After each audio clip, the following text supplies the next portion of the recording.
Olá, estamos aqui mais uma vez com o desafio de ler o livro do C.S. Lewis, Cristianismo Puro e Simples. Então, nós estamos aí com esse desafio.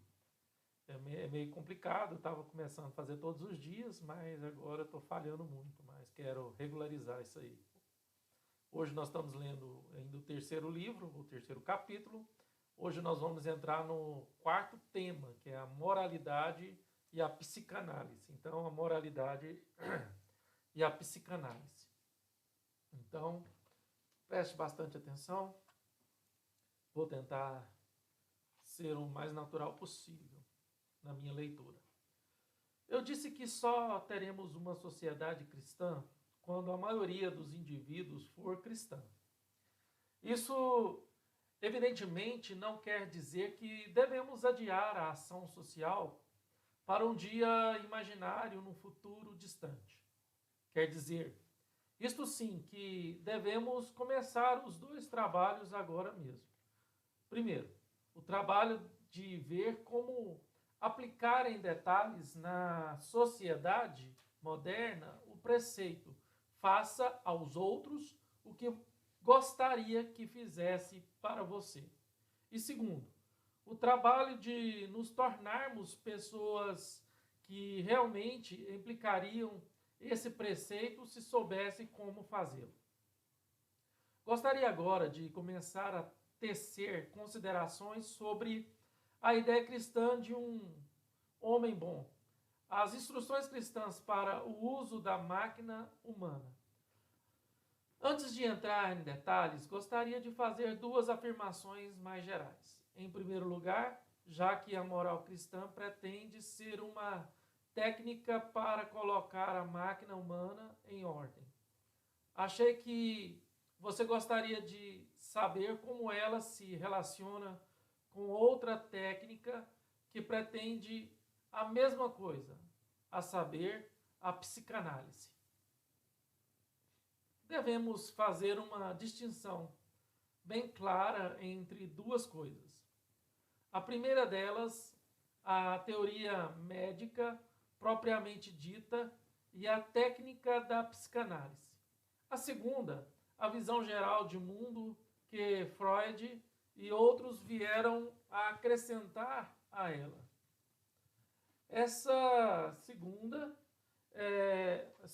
coisa, a filosofia de Freud, está em contradição direta com outro grande psicólogo, Jung.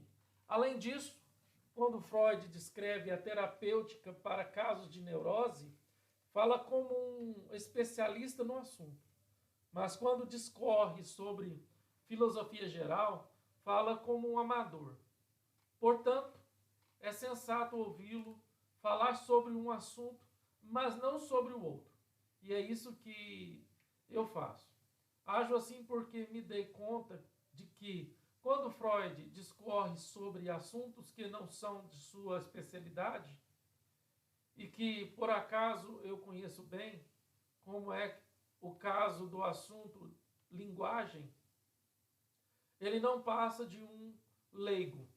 A psicanálise em si mesma, porém, separada de todos os enxertos filosóficos feitos por Freud e por outros, não está de uma forma alguma em contradição com o cristianismo.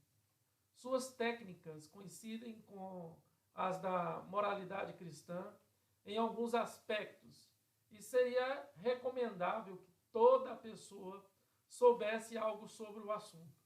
As duas técnicas, porém, não seguem o mesmo curso até o fim, já que seus propósitos são diferentes. Quando um homem faz uma escolha moral, duas coisas estão envolvidas. Uma delas é o próprio ato da escolha. A outra, os diversos sentimentos, impulsos e etc., que fazem parte do seu perfil psicológico e constitui a matéria-prima de suas escolhas. Essa matéria-prima pode ser de dois tipos. Por um lado, pode ser o que chamamos de normal, pode consistir nos sentimentos que são comuns a todos os homens. Ou, por outro lado, pode consistir em sentimentos antinaturais, provenientes de distúrbios em seu subconsciente. O medo de coisas afetivamente perigosas é um exemplo do primeiro tipo. O medo irracional de gatos ou aranhas ou cachorro é outro exemplo do segundo. O desejo de um homem por uma mulher é do primeiro. O desejo pervertido de um homem por outro homem é do segundo.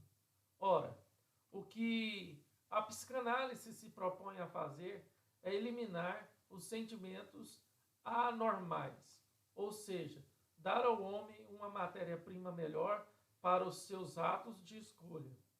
A moralidade trata destes atos em si mesmos. Vamos dar um exemplo. Imagine 3 homens que vão à guerra. Um deles tem o medo natural do perigo, que qualquer pessoa tem, mas vence-o pelo esforço moral e se torna corajoso. Vamos supor que os outros 2 tenham como resultado do que existe em seu subconsciente um medo irracional ou exagerado diante do que nenhum esforço moral consegue ver ou ser bem-sucedido. Imagine que um psicanalista consiga curar os 2, ou seja, colocá-los de novo numa situação idêntica ao do primeiro homem. É nesse momento em que o problema psicanalítico está resolvido que começa o problema moral. Com a cura, os 2 homens podem seguir caminhos bastante diferentes. O primeiro deles talvez diga: graças a Deus me livrei daquelas baboseiras. Enfim, poderei fazer o que sempre quis, servir ao meu país. O outro, porém, pode dizer: bem, estou muito contente por me sentir relativamente tranquilo diante do perigo, mas isso não altera o fato de que estou como sempre estive, determinado a pensar primeiro em mim e a deixar que outros camaradas façam o trabalho arriscado, sempre que eu puder. Aliás, um dos benefícios de me sentir menos aterrorizado é que consigo cuidar de mim de forma mais eficiente, a ser bem mais esperto para esconder esse fato dos outros. A diferença entre os 2 é puramente moral, e a psicanálise não tem mais nada a fazer a respeito. Por mais que ela melhore a matéria-prima do homem, resta ainda outra coisa: a livre escolha do ser. A livre escolha do ser humano. Uma escolha real feita a partir da matéria, do material com que ele depara. O homem pode dar primazia a si mesmo ou aos outros. E este livre-arbítrio é a única coisa da qual a moralidade se ocupa. O mal material psicológico não é um aspecto, não é um pecado, mas uma doença. Não é um motivo para arrependimento, mas algo a ser curado. O que, por sinal, é muito importante. Os seres humanos julgam uns aos outros pelas ações externas. Deus os julga por suas escolhas morais. Quando um neurótico com horror patológico a gatos se obriga por um bom motivo a pegar um deles no colo, é bem possível que aos olhos de Deus esteja demonstrando mais coragem que outro homem que recebesse a Victoria Cross. Quando um homem é pervertido desde a infância, durante a qual foi ensinado que a crueldade é correta, faz um pequeno gesto de bondade ou refreia-se de fazer um gesto cruel, correndo o risco de ser caçoado pelos seus companheiros, é possível que aos olhos de Deus ele tenha feito mais do que nós faríamos se sacrificássemos nossa própria vida por um amigo. Igualmente, verdadeira é a possibilidade contrária. Há pessoas que parecem muito boas, mas fazem tão pouco uso de sua boa hereditariedade e de sua boa formação que acabam sendo piores que as que consideremos ou que consideramos perversas. Podemos dizer com certeza qual teria sido o nosso comportamento se sofrêssemos o estigma de um mau perfil psicológico e de uma má criação, com o agravante de subir ao poder como um Himmler, que foi comandante dos exércitos de Hitler, um dos principais responsáveis pelo Holocausto. Esse é o motivo pelo qual o cristão deve se abster de julgar. Só vemos o resultado das escolhas que os homens fazem a partir da matéria-prima de que dispõem.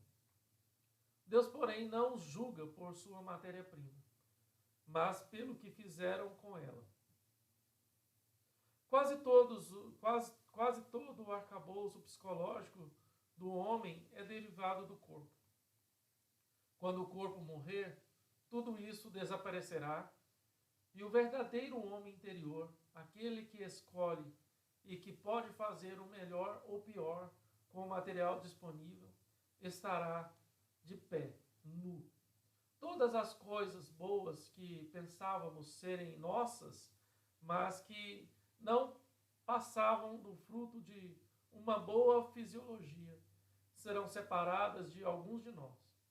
E toda sorte de coisas más, resultantes de perplexos ou de uma saúde precária, serão separadas dos outros. Veremos então, pela primeira vez, a qual, como realmente era, haverá surpresas. Isso me traz a segunda questão. As pessoas normalmente encaram a moral cristã como uma espécie de barganha, na qual Deus diz: se você seguir uma série de regras, ou recompensá-lo, se não seguir, farei o contrário. Não creio que essa seja a melhor forma de ver as coisas. Seria melhor dizer que toda vez que tomamos uma decisão, tornamos um pouco diferente a parte central do nosso ser, a responsável pela decisão tomada. Considerando então nossa vida como um todo, como as inúmeras escolhas feitas ao longo do caminho, aos poucos vamos tornando esse elemento central numa criatura celeste ou numa criatura infernal. Uma criatura em harmonia com Deus, com as outras criaturas e consigo mesma. Ou uma criatura cheia de ódio e em pé de guerra com Deus, com as outras criaturas e consigo mesma. Ser uma criatura do primeiro tipo é o paraíso. E é alegria, paz, conhecimento e poder. Ser do segundo tipo é a loucura, o horror, a idiotice, a raiva, a impotência e a solidão eterna. Cada um de nós, a cada momento, progride em direção a um estado ou a outro. Isso explica o que sempre me causou perplexidade a respeito dos autores cristãos, tão rígidos num sentido e tão liberais e abertos em outros. Às vezes falam de meros pecados de pensamentos como se fossem imensamente escandalosos. No momento seguinte falam dos mais terríveis assassinatos e traições como se fosse algo do qual basta o arrependimento para se obter o perdão. Acabei por me convencer de que estão com razão. Sua preocupação constante é a marca deixada por nossas ações na parte mais minúscula, mas central de nós mesmos, a parte que ninguém pode enxergar nessa vida, mas que cada um de nós terá de suportar, ou poderá fruir para sempre. Um homem pode estar colocado nesta vida de tal modo que sua ira o leve a derramar o sangue de milhares de seus semelhantes. E outro pode encontrar-se numa situação tal que, por mais irado que fique, só consegue ser motivo de chacota. A pequena marca deixada na alma, porém, pode ser a mesma num caso e no outro. Cada um deles deixou a marca em si mesmo, a não ser que se arrependam, terão mais dificuldade para resistir à ira na próxima vez em que forem tentados e cairão numa ira pior a cada vez que cederem à tentação. Cada um deles, caso se volte seriamente para Deus, pode endireitar de novo essa deformação do homem interior. Caso não se voltem, ambos estarão a longo prazo condenados. A grandeza ou a pequenez do ato visto de fora não é o que realmente importa. Uma última questão. Lembre-se de que, como eu disse, a caminhada, direção certa, leva não só à paz, mas também ao conhecimento. Quando um homem melhora, torna-se cada vez mais capaz de perceber o mal que ainda existe dentro de si. Quando um homem piora, torna-se cada vez menos capaz de captar a própria maldade. Pois bem, só um minuto. Um homem moderadamente mau sabe que não é muito bom. Um homem completamente mau acha que está coberto de razão. Nós sabemos disso instintivamente. Entendemos o sono quando estamos acordados, não quando adormecidos. Percebemos os erros de aritmética quando nossa mente está funcionando direito, não no momento em que os cometemos. Compreendemos a natureza da embriaguez quando estamos sóbrios, não quando bêbados. As pessoas boas conhecem tanto o bem quanto o mal. As pessoas más não conhecem nenhum dos dois. Então, terminamos a leitura de mais uma parte do livro do C.S. Lewis. E Deus abençoe a todos e até a próxima leitura.